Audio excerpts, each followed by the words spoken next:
Well, here we go, chaps. We're on the wings now. There's various stages here of the port and starboard wings. So here we've got the port wing, which is just sort of ribs and spars at the moment. You can see the spars themselves. There are the two at the rear there have got the Tyvek coating on to boost their rigidity.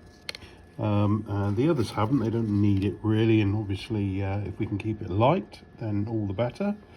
We've got a vac formed wingtip there, which has been cut and sanded, and you can see at the leading edge we've got an arrangement of a spar, and then you've got this bit of foam in the perpendicular to it, like so. And as you can see in the next part on the starboard wing, you've got this Tyvek leading edge here, which is actually the thinner Tyvek doubled up.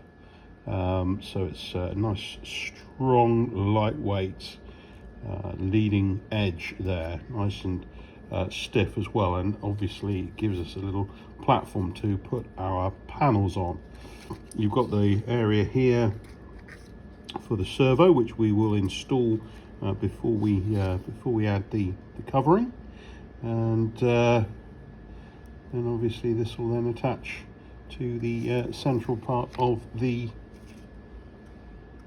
wing. There we go, which was got the wheel well in.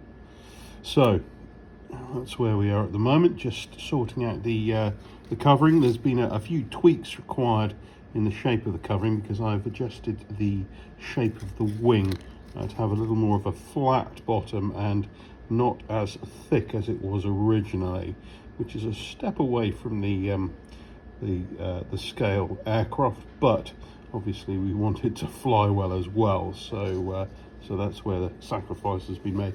Oh, and of course we've got the ailerons here as well.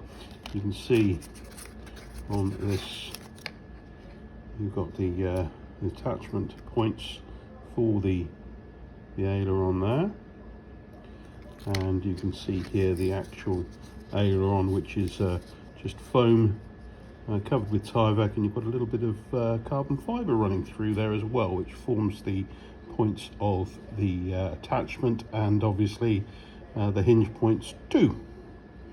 So there we go. Right, onwards.